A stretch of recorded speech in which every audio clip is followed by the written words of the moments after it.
बिस्मिल्लाहिर्रहमानिर्रहीम अस्सलाम वालेकुम। आज हम बात करेंगे यूज़र्स ऑफ अकाउंटिंग की। आखिर कौन लोग होते हैं जिनको अकाउंटिंग की ज़रूरत होती है, जो हम फाइनेंशियल स्टेटमेंट्स वगैरह बना रहे होते हैं, उनको कौन लोग यूज़ करते हैं। तो सबसे पहले हम एक चीज़ देख लेते हैं कि accounting is called a language of business. Accounting he basically एक बिज़नेस की लैंग्वेज कहलाती है। ठीक है। अकाउंटिंग की हेल्प से जौन सा वो पीपल जौन से हैं वो डिसीजन मेकिंग करते हैं, बेसिकली फाइनेंशियल स्टेटमेंट को देखते हुए डिसीजन मेकिंग करते हैं। अच्छा, इसमें दो चीज़ें होती हैं जी, एक होते हैं इंटरनल यूज़र्स और एक होते हैं एक्सटर्नल यूज़र। तो वन बाय वन हम दोनों को देखेंगे। ठीक है, डिटेल में उनको डिस्कस करेंगे कि इंटरनल कौन से होते हैं और एक्सटर्नल कौन से होते हैं। चलें, सबसे पहले हम जौन था एक्सटर्नल यूज़र्स के बारे में बात कर लेते हैं कि ये ऐसे यूज़र्स होते हैं जो डायरेक्टली ऑर्गेनाइजेशन में काम नहीं कर रहे होते। ठीक है, और इनके पास लिमिटेड एक्सेस होती है अकाउंटिंग इंफॉर्मेशन की। ठीक है, यानी कि इनके पास लेस इंफॉर्मेशन होती है as compare to internal users. तो इसमें सबसे पहले नंबर पर आते हैं लेंडर्स। लेंडर्स होते हैं क्रेडिटर्स।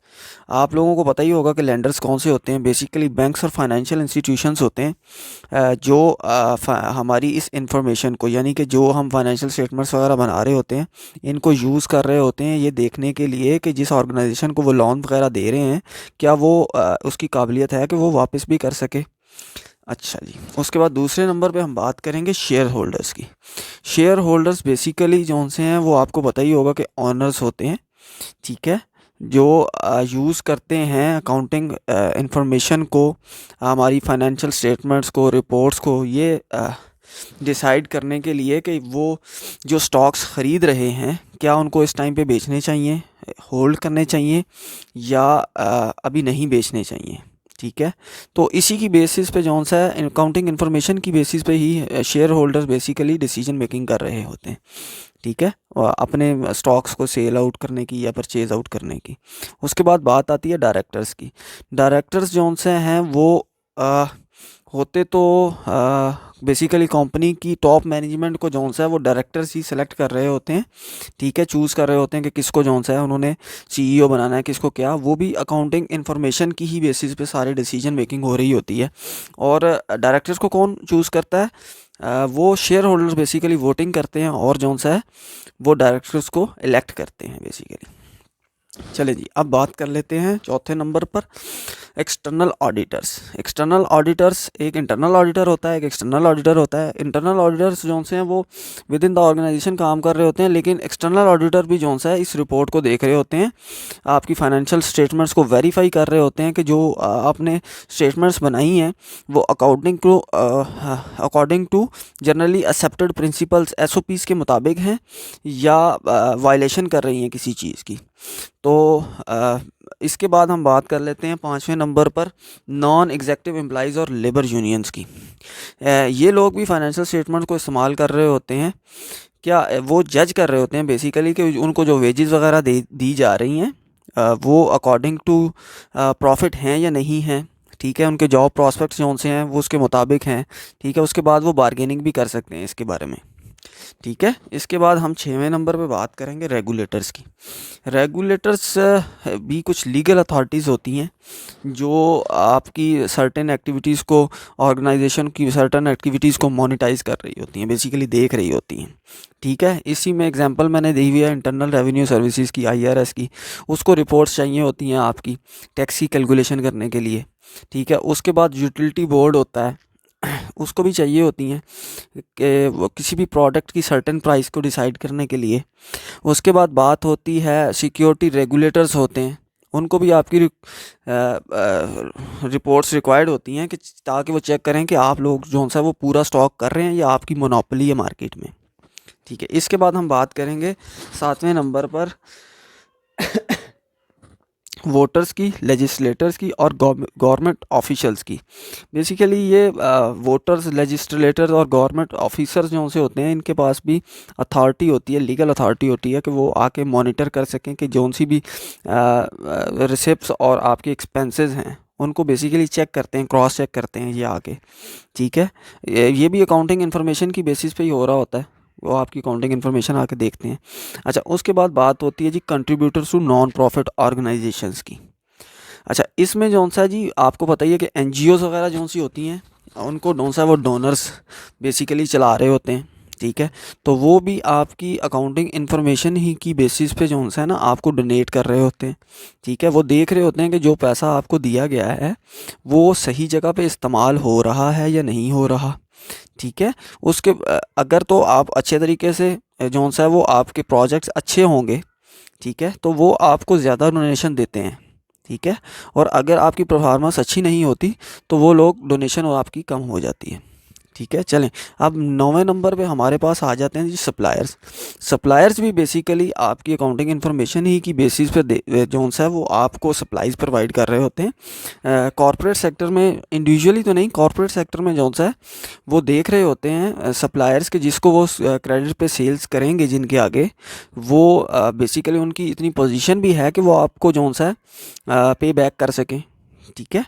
तो सप्लायर्स भी आपकी जो सा वो अकाउंटिंग इन्फॉर्मेशन को यूज़ करते हुए ही जज कर रहे होते हैं आपकी वर्थ को, मार्केट में क्या वर्थ है आप लोगों की बिज़नेस की, ठीक है। तो उसी की बेसिस पे आपको सप्लाईज कर रहे होते हैं।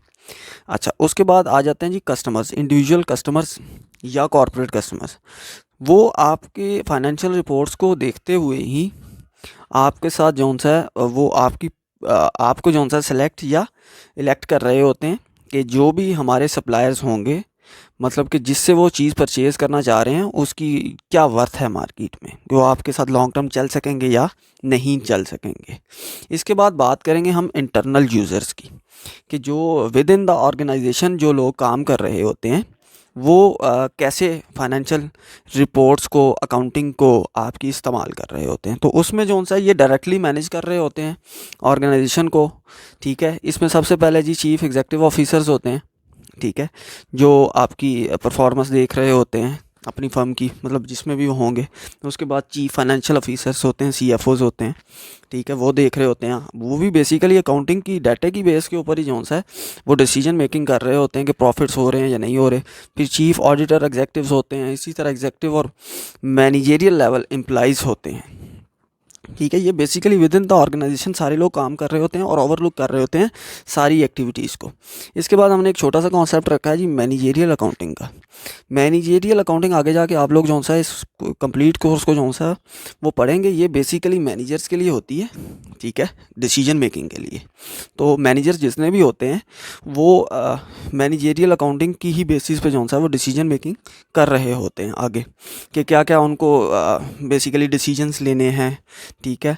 और आगे उन्होंने कौन कौन सी चीज़ों पे जो सा है वो ओवरकम करना है, कितनी कॉस्ट हो रही है, ठीक है, क्वालिटी इंश्योरेंस क्या है, ठीक है। तो ये सारी डिसीजन मेकिंग जो सी है वो ये मैनेजेरियल अकाउंटिंग में ही बेसिकली सारी चीज़ों को पढ़ते हैं आप लोग। और उसके बाद फिर प्रैक्टिकली जाके किसी भी ऑर्गेनाइजेशन में जब काम कर रहे होते हैं तो आप लोग इसी बात मैनेजेरियल अकाउंटिंग की बेसिस पे डिसीजन मेकिंग कर रहे होते हैं। उसके बाद जी हमने कहा है जी इंटरनल रिपोर्ट्स जो सी होती हैं वो एक्सटर्नल रिपोर्ट से डिफरेंट होती हैं, ठीक है। तो चलें हम इंटरनल जो सी है देख लेते हैं कि कौन लोग जो सा है वो इंटरनल इंफॉर्मेशन यूज़र्स होते हैं बेसिकली। तो इसमें सबसे पहले जो सा है वो research and development R&D department होता है हर ऑर्गेनाइजेशन में। बेसिकली ये जितनी भी नई आपकी डेवलपमेंट्स हो रही होती हैं, इनोवेशंस हो रही होती हैं, ये मैनेजर इनको ओवरलुक कर रहे होते हैं। वो भी जो सा है इसी बेसिस पे आपकी जो अकाउंटिंग का डाटा है उसी की बेसिस पे जो सा है वो प्रोजेक्ट की कॉस्ट और रेवेन्यूज़ ऑफ इनोवेशंस जो से आपके कि कितने आपको रेवेन्यूज़ होंगे जनरेट कर सकेगी, ठीक है, प्रोजेक्टेड कास्ट कितनी होगी, ये सारे प्रो एंड कॉन्स को देखते हुए ही बेसिकली जो सा वो डिसीजन मेकिंग हो रही होती है रिसर्च एंड डेवलपमेंट मैनेजर की।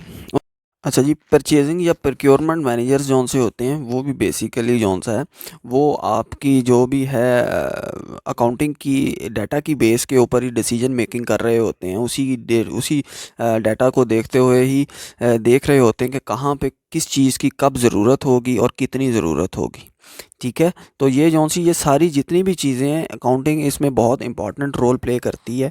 ठीक है, किसी भी डिसीजन को लेने के लिए बेसिकली अकाउंटिंग ही की बेसिस पे जौन से हैं वो सारी ऑर्गेनाइजेशन के डिसीजंस जौन से हैं वो लिए जाते हैं। इसी तरह आगे हम बात कर रहे हैं एचआर डिपार्टमेंट की, जो ह्यूमन रिसोर्स डिपार्टमेंट होता है। बेसिकली ह्यूमन रिसोर्स डिपार्टमेंट का काम होता है कि जितने भी एम्प्लॉइज़ उसके काम कर रहे होते हैं उनको जौन सा है उसने डील करना होता है, उनको मैनेज करना होता है बेसिकली। ठीक है, तो ये ह्यूमन रिसोर्स डिपार्टमेंट भी जौन सा है वो अकाउंटिंग की फिगर्स की बेसिस पे ही डिसीजन ले रहा होता है कि वो देख रहा होता है कि बेसिकली एम्प्लॉइज़ को जो भी पे रोल पे हैं उन पे क्या क्या उसके ख़र्चे आ रहे हैं, क्या क्या चीज़ें हैं, वो सारी वो जौन सा है अकाउंटिंग के डाटा के बेस के ऊपर भी जौन सा है उनको देख रहा होता है।